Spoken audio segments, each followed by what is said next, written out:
Parliament ఎన్నికల్లో కాంగ్రెస్ కు సంపూర్ణ మద్దతు తెలిపారు రాష్ట్ర సిపిఎం నేతలు.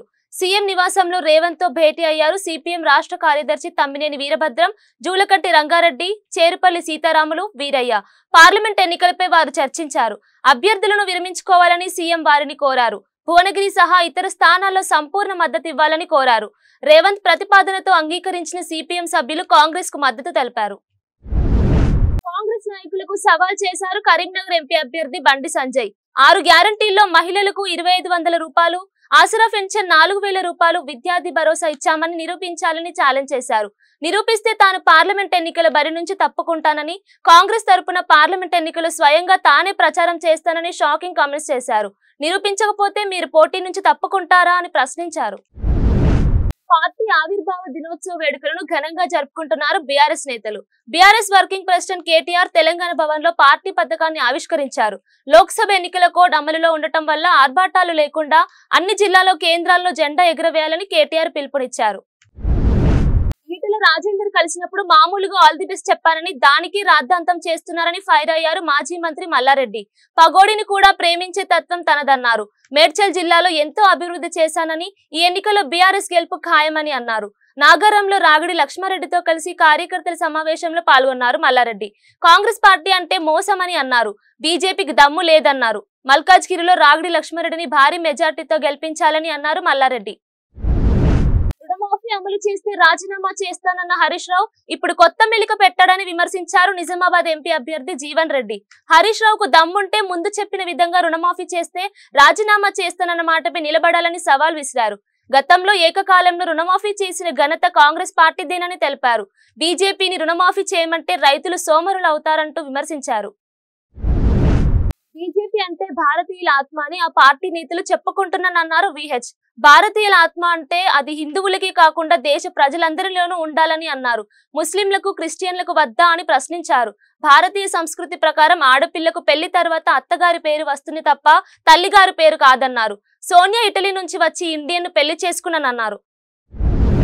కాంగ్రెస్ లో ప్రధాని అభ్యర్థి ఎవరు అని బీజేపీ జాతీయ ప్రధాన కార్యదర్శి, కరీంనగర్ ఎంపీ అభ్యర్థి బండి సంజయ్ ప్రశ్నించారు. కరీంనగర్ జిల్లా కేంద్రంలోని ఎస్ఆర్ఆర్ కాలేజ్ లో బండి సంజయ్ మార్నింగ్ వాక్ చేశారు. ఇండియన్ పొలిటికల్ లీగ్ లో తమ కెప్టెన్ మోడీ అని ప్రశ్నించారు. కాంగ్రెస్ బీఆర్ఎస్ మధ్య రహస్య ఒప్పందం జరిగిందని ఆరోపించారు. ఎంపీ ఎన్నికల్లో బీఆర్ఎస్ ది 3వ స్థానమని సెటైర్ వేశారు. కేవలం ఎన్నికలప్పుడే కేసీఆర్ బయటకు వస్తారు, మిగతా సమయమంతా ఫామ్ హౌస్ లోనే గడుపుతారని అన్నారు. రాష్ట్రంలో కొన్ని చోట్ల బీఆర్ఎస్ పార్టీ అభ్యర్థులకు డిపాజిట్లు కూడా దక్కవని ఎద్దేవా చేశారు. మత విద్వేషాలను రెచ్చగొట్టి పబ్బం గడపాలని చూస్తున్న బీజేపీకి ప్రజలు దూరంగా ఉండాలన్నారు Mahabubnagar parliament incharge Sampath Kumar. BJP south లో సాఫ్, నార్త్ లో ఆఫ్ అని అవుతుందన్నారు. కాంగ్రెస్ పార్టీ లౌకికవాదంతో ప్రజల్లో వెళ్తుందని తెలిపారు. కేవలం 100 రోజుల్లోనే ఇచ్చిన హామీలను అమలు చేసిన ఘనత కాంగ్రెస్ పార్టీదని తెలిపారు. ఎన్నికల కోడ్ కారణంగా ఆగిన గ్యారంటీలు ఎన్నికల తర్వాత పూర్తి చేస్తామన్నారు. పార్లమెంట్ ఎన్నికల్లో కాంగ్రెస్ ని గెలిపించాలన్నారు టీజేఎస్ అధినేత ప్రొఫెసర్ కోదండరాం. యాదాద్రి భువనగిరి జిల్లా చౌటుప్పల్లో పార్టీ కార్యాలయాన్ని ప్రారంభించారు కోదండరాం. 10 ఏళ్లు పాలించిన బీఆర్ఎస్ రాష్ట్రాన్ని అప్పుల కుప్పగా మార్చిందన్నారు. దేశంలో అసమానతలు పెరిగిపోతున్నాయని, రాజ్యాంగాన్ని మార్చేందుకు బీజేపీ కుట్ర చేస్తుందన్నారు. రాజ్యాంగాన్ని కాపాడాలన్నా, పేదల అభివృద్ధి జరగాలన్నా కాంగ్రెస్ ని గెలిపించాలని కోరారు.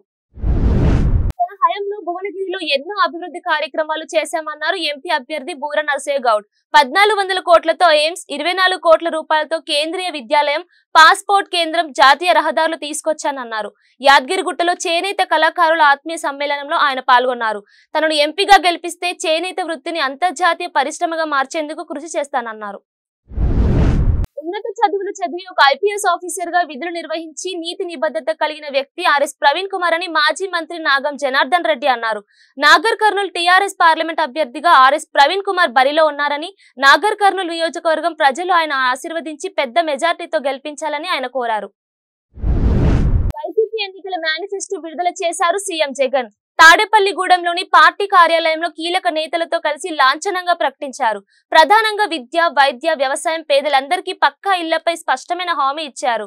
మేనిఫెస్టో అంటే పవిత్రమైన గ్రంథమని, భగవద్గీత, బైబిల్, ఖురాన్ గా భావించామని తెలిపారు జగన్. 58 నెలల్లో హామీలు అమలు చేసిన తీరు చరిత్రలోనే నిలిచిపోతుందన్నారు. మోసపూరిత హామీలతో చంద్రబాబుతో పోటీ పడలేకపోయారన్నారు.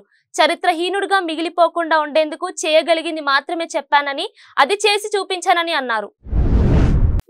లిక్కర్ స్కామ్ కేసులో అరెస్ట్ అయి తీహార్ జైల్లో ఉన్నప్పటికీ సీఎం పదవికి ఇంకా రాజీనామా చేయని సీఎం అరవింద్ కేజ్రీవాల్ పై ఢిల్లీ హైకోర్టు తీవ్ర విమర్శలు గుప్పించింది.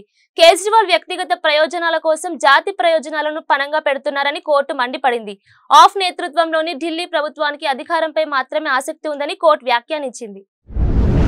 నిజామాబాద్ నగరంలోని నాందేవాడలో గల ఎస్టీ ప్రభుత్వ హాస్టల్ విద్యార్థులు ఆందోళన చేశారు. నాణ్యమైన భోజనం అందించలేకపోవడంతో పాటు కుళ్లిపోయిన మురిగిపోయిన కూరగాయలతో వంట చేస్తూ తమ ఆరోగ్యాలతో చెలగాటమాడుతున్నారని హాస్టల్ విద్యార్థులు ఆగ్రహం వ్యక్తం చేశారు. గత 2 ఏళ్లుగా ఇదే తంతు కొనసాగుతున్నప్పటికీ అధికారులు హాస్టల్ వార్డెన్లలో ఏమాత్రం చలనం రావడం లేదని, పైగా ఇష్టం ఉంటే తినండి లేకపోతే బయటకు వెళ్లి తినండి అని ఉచిత సలహాలు ఇస్తున్నారని విద్యార్థులు ఆరోపించారు.